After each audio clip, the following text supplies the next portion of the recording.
everyone, welcome back to my YouTube channel English Solution, and today I am going to teach you how we are going to use of infinitive. We are going to do use of infinitive with translation. जैसा कि आप जान रहे हैं, मैं अपने YouTube channel पे इस तरह के वीडियोस अपलोड कर रहा हूँ, ट्रांसलेशन कैसे सीखे हिंदी से, और इन्फिनेटिव पढ़ा रहा हूँ। इन्फिनेटिव में आज मैं देखिए 10 सेंटेंस लिखा है, ठीक है। और इसमें मैं आगे बताने वाला आपको कि कुछ स्ट्रक्चर देने वाला हूँ, उस स्ट्रक्चर में आपको ट्रांसलेशन सीखना है। देखिए ये जो स्ट्रक्चर है, ये सारा structure subject plus has, have, had plus to plus V1 पे बेस है, ठीक है। और इसके अलावा भी मैं कुछ स्ट्रक्चर आपको दूंगा। देखिए हैज़, हैव, हैड का प्रयोग कब करते हैं, समझने वाली बात पहले ये समझ लेंगे आप। देखिए हैज़, हैड का हम यूज करेंगे प्रेजेंट में, ठीक है, और हैड का यूज करेंगे पास्ट में। But in which condition you have to learn in this video, I am going to tell you in this video, so till the end you just watch the video and your all confusions related this topic will be clear. Okay, very good. So if you are new to my channel, please do subscribe my channel and also hit the bell icon also. Okay, चलिए शुरू करते हैं, ज़्यादा time मैं नहीं लेता हूँ। Has, have, ठीक है। हैज़, हैव प्रेजेंट में whenever, देखिए जब प्रेजेंट में कोई काम आपको करना पड़ रहा है, करना पड़ रहा है, मैं बोल रहा हूँ, करना है नहीं, करना पड़ रहा है, means you are compel, you are compel मतलब you are compelled मतलब you are forced मतलब you are forced to do this work. In present time then use has have, okay, and in past time use had, ठीक है। Sentence देखेंगे तो धीरे धीरे आपको आइडिया आ जाएगा कि हाँ हैज हैव का यूज कहाँ करेंगे, हैड का कहाँ करेंगे, compel, in the situation of compel, ठीक है। ईजेएमआर का भी स्ट्रक्चर होता है, सब्जेक्ट प्लस ईजेएमआर का प्रेजेंट में होता है और वाज वर का पास्ट में होता है, उसका वीडियो उसको भी मैं बताऊंगा, ठीक है। पहले हैज़, हैव, हैड को बता देता हूँ, उसके बाद मैं इसको ईजेएमआर को बताऊंगा, ठीक है। तो स्ट्रक्चर तो ही रहेगा, लेकिन देख लीजिए यूज चेंज हो जाएगा। हैज़, हैव को प्रेजेंट में कंपेल के रूप में, यानी कि force, whenever someone is forcing you to do this work, whenever the other is forcing you to do this work, उस सेंटेंस को देख के आपको पता करना है हैज़, हैव का यूज होने वाला है कि ईजेएमआर का यूज होने वाला है। चलिए देखते हैं पता हो रहा है नहीं हो रहा है। देखिए मुझे पढ़ना पड़ता, सॉरी पढ़ाना पड़ता है। देखिए पढ़ता जो है, पढ़ता मैं चाह नहीं रहा हूँ पढ़ाने के लिए, लेकिन मुझे पढ़ाना पड़ता है, मुझे वीडियो शूट करना पड़ता है, मुझे पढ़ाना पड़ता है। तो देखिए मुझे का इंग्लिश यहाँ पे क्या हो जाएगा, आई हो जाएगा। तो आई के साथ क्या लगता है, हैव लगता है। I have to teach, simple. अब देखिए मुझे इंग्लिश पढ़ाना पड़ता है, I have to teach English, मुझे गणित पढ़ाना पड़ता है, टू टीच मैथ। देखिए सब्जेक्ट हो गया, हैव हो गया, वहाँ पे 2 + B1 हो गया, बन गया। It's very easy to translate through infinitive, it's very easy to learn infinitive, okay. उसे जाना है, मतलब उसे मन नहीं जाने का, but he has to go, he has to, automatic मुंह से निकल गया ना, ही हैज़ टू गो, ठीक है। अब देखिए हम लोगों को नहीं रुकना है, हम लोगों को रुकने का मन नहीं है, वी, ठीक है, we don't have to stay, we don't have to stay, ठीक है। अब लोग इसमें क्या, डोंट हैव यानी कि नेगेटिव, तो हैव का नेगेटिव या हैज़ का नेगेटिव देखिए क्या होता है, डज नॉट हैव, ठीक है, और डू नॉट हैव होता है, ठीक है। तो ये this will you have to, तो हैज़ का ए हो जाएगा और हैव का ए हो जाएगा, नेगेटिव इसका अलग होता है। एंड दिस हैज़ और हैव मैंने पढ़ाया भी है आपको, अगर इसको ट्रांसलेशन में करें सब्जेक्ट प्लस हैज़ तो क्या हो गया, प्लस कोई नाउन आएगा तो ये मेरा प्रेजेंट इंडिफिनिट माना जाएगा। आई हैव ए पेन, ठीक है, या ही हैज़ ए पेन। तो देखिए ये मेरा प्रेजेंट इंडिफिनिट का स्ट्रक्चर है, सब्जेक्ट है और हैज़, हैव, V1 V5 है, ये आपको मैं बता चुका हूँ। तो प्रेजेंट इंडिफिनिट टेंस का V1 V5 डू डज में चेंज हो जाता है ना नेगेटिव में, तो बस यही कंसेप्ट है, this concept you have to remember, ठीक है। तो चलिए थोड़ा आगे बढ़ते हैं। आगे बढ़ते हुए क्या मनोज को अभ्यास करना है, देख लीजिए टोटल 10 सेंटेंस मैंने लिखा हुआ है, ठीक है। इसको ट्रांसलेट करेंगे, फिर आगे वाले स्लाइड पे जाएंगे। क्या मनोज को अभ्यास करना पड़ता है, तो हैज़, क्योंकि यहाँ हैज़ पहले लगेगा, interrogative has Manoj to take exercise, यानी कि मनोज को करना पड़ता है। पूछा जा रहा है, क्यों पूछा जा रहा है, क्योंकि मनोज को करने का मन नहीं है, कोई उसे कराता है, ठीक है। तो यहाँ तक हमने 4 सेंटेंस ट्रांसलेट किए हैज़, हैव का, ठीक है। हैव देखिए पढ़ता है, जाना है, रुकना है, पढ़ता है। अब ये था वाला है, अब इसमें तो सब में हैड लगेगा, हैड टू प्लस V1 लगेगा, बहुत इजी है, था वाला तो इजी होता है। देखिए लेकिन इसमें समझिए लास्ट में जैसे आपने पढ़ा होगा, क्या पढ़ा होगा, कौन सा टेंस, पास्ट इंडेफिनिट टेंस। देखिए पास्ट इंडेफिनिट का कुछ याद, मैं गया, ठीक है, और मैं गया था, दोनों का ट्रांसलेशन क्या होगा समझिए, आई वेंट होगा, ए मेरा है ना सब्जेक्ट प्लस V2।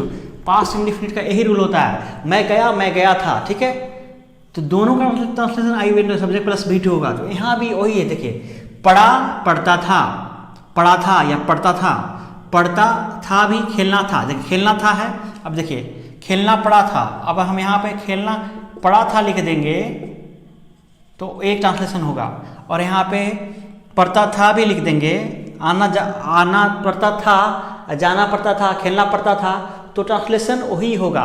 तो सब्जेक्ट प्लस V2 तो सब्जेक्ट यहाँ पे जो भी रहेगा, और V2 हैड है तो मेरा इसको कंसीडर कर रहा है, बहुत इजी है।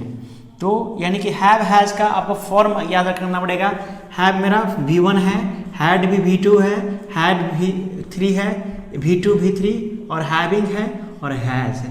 ये फॉर्म आप हमेशा याद रखिए, बहुत ही काम की चीज़ है, ठीक है। चलिए अब ट्रांसलेशन बना के कुछ बताते हैं आपको, ठीक है, इसको मैं मिटाना चाहूँगा, ठीक है। बेसिक कंसेप्ट क्लियर हो रहा होगा आपका। ललित को बाजार जाना पड़ा था, यानी कि पड़ा था या पढ़ता था, पड़ा था या पढ़ता था।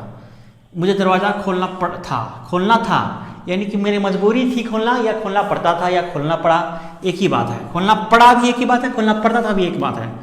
आई had to open the door, I had to open the door. जब आप कंसेप्ट सीख लोगे ना तो बढ़ाना बहुत आसान हो जाएगा। ललित को सब्जेक्ट हैड टू बस V1। श्याम को कल विद्यालय नहीं जाना था, श्याम। ललित को बाजार जाना था, ललित को बाजार जाना था, Lalit had to go to, had to, ठीक है, हैड टू लग गया V1। गो टू मार्केट, ए टू कौन है, प्रीपोजिशन है, ए टू क्या है, प्रीपोजिशन है, had to go to market, ठीक है। श्याम को कल विद्यालय क्यों नहीं जाना था, श्याम को कल विद्यालय नहीं जाना था, यानी कि सिंपल है। श्याम को ले लेते हैं, श्याम हैड टू, ठीक है। आप देखिए श्याम हैड, ठीक है, Shyam had not to go to school study, कल लिखा हुआ है ना, श्याम को कल। अब देखिए समझने का प्रयास कीजिए, यहाँ हैड टू यानी कि V2 plus not, a structure grammatically गलत हो जाएगा, तो आपको बनाना क्या होगा, Shyam didn't have to, Shyam didn't have, यहाँ पे अगर यहाँ पे डू हैज रहेगा, हैव रहेगा, तो ऐसे लगाएंगे। अगर हैड रहेगा तो did not plus have, did not have. Shyam didn't have to go to school study, Shyam को स्कूल नहीं जाना पड़ा, Shyam didn't have to go to school study. तो यहाँ पे आपको क्या करेंगे, आप इतने झमेला नहीं करें, आप डिड लगाइए, नॉट लगाइए, हैव लगाइए, डिड नॉट हैव, ठीक है। क्या आपको स्कूल, मतलब आप इसको इस कॉन्ट्रैक्शन में भी लगा सकते हैं, डिडेंट हैव, ठीक है। क्या आपको आना पड़ता था, हैड यू टू कम, ये इंटरोगेटिव भी मैंने आपको सिखा दिया, had you to come, had पहले और यू बाद में, 2 + V1। मोहन को वहाँ क्यों जाना पड़ता था, क्यों को पहले ट्रांसलेट करेंगे, वाई हैड मोहन, ठीक है, वाई हैड मोहन, अब क्यों जाना, to go, why had Mohan to go, बस हो गया, वहाँ गो तो go there, why had Mohan to go there. Subject, ये मेरा हेल्पिंग वर्ब, ये मेरा सब्जेक्ट, ये मेरा WH word, helping verb, subject, 2 + V1, और बाकी का जो बच गया। उसे झूठ क्यों बोलना पड़ता था, भैया उसे झूठ, क्यों, तो क्यों को बनाइए, क्यों, ठीक है। Why had he to speak lie, ठीक है, बन गया। वाई हैड टू,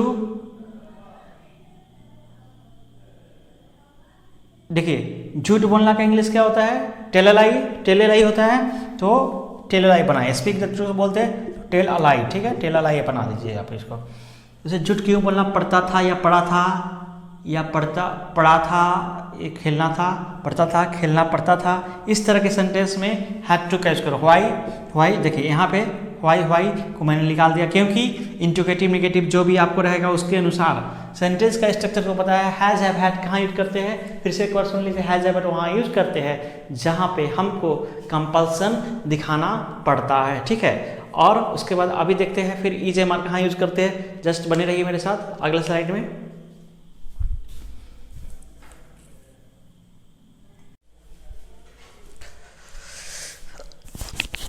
अब देखेंगे आप, मैं जाने वाला हूँ, वह खाने वाला है, मैं शोर मचाने वाला हूँ, वह कब, इस तरह के सेंटेंस। देखिए पहले आप स्ट्रक्चर समझ लीजिए। इसका स्ट्रक्चर क्या होता है, हैज़ हैव से different, subject plus is am are, ठीक है, प्रेजेंट में, और वाज वर पास्ट में, plus to plus V one, ठीक है।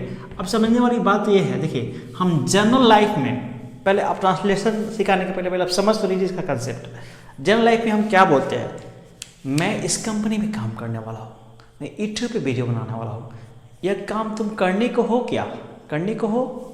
तो इस तरह के सेंटेंस जहाँ पे कोई कंपल्सन नहीं है, we are doing work, we are going to do the work with our own heart, means with our own mind, with no pressure, with no compulsion, then you have to use this structure, subject plus is mr। is mr कहाँ use होता है आपको बेहद अच्छी तरह पता होगा, मैंने वीडियो भी डाल रखा है, देख लीजिए। वाज और plus to plus V one, ठीक है। अभी देखिएगा, मैं जाने वाला हूँ, मैं खाने वाला हूँ, इस तरह के सेंटेंस में I am just telling you, I am just talking to you. तो मैं क्या बोला, आई के साथ एम लगाइए, I am to go, I have to go. देखिए आई एम टू गो और आई हैव टू गो, अब डिफरेंस समझिए। देखिए डिफरेंस क्या है, हैव टू में थोड़ा कंपल्सन होता है, आई हैव टू गो मुझे जाना है, जाना पड़ रहा है, I am not able to go, मुझे जाने का मन नहीं है। लेकिन देखिए स्पोकन में हैव टू भी चलता है, एम टू बहुत कम चलता है, लेकिन the correct English will be I am to go and have to be you can use. But difference क्या है मैंने बता दिया आपको, वो खाने वाला है, he has to eat, sorry he is to eat. Has कब लगाएंगे, हैज़ भी लगा सकते हैं, लेकिन कब, वो खाने वाला है, उसको मन नहीं है, लेकिन मैं उसको खिलाऊंगी, मैं इसको खिलाऊंगा, मजबूरी है उसके पास, ठीक है। मैं क्यों शोर मचाने वाला हूँ, वाई, क्यों, why am I to make a noise, why am I to make a noise, मैं क्यों शोर मचाने वाला हूँ, वाई हैव, आप देखिए एम और हैव में difference, why have I make to, have I to make a noise, have मतलब जबरदस्ती मुझे शोर मचाने का मन नहीं, लेकिन जबरदस्ती मचाऊंगा। और इसमें जो शोर मचाने का मन है वह कब जाने वाला है, व्हेन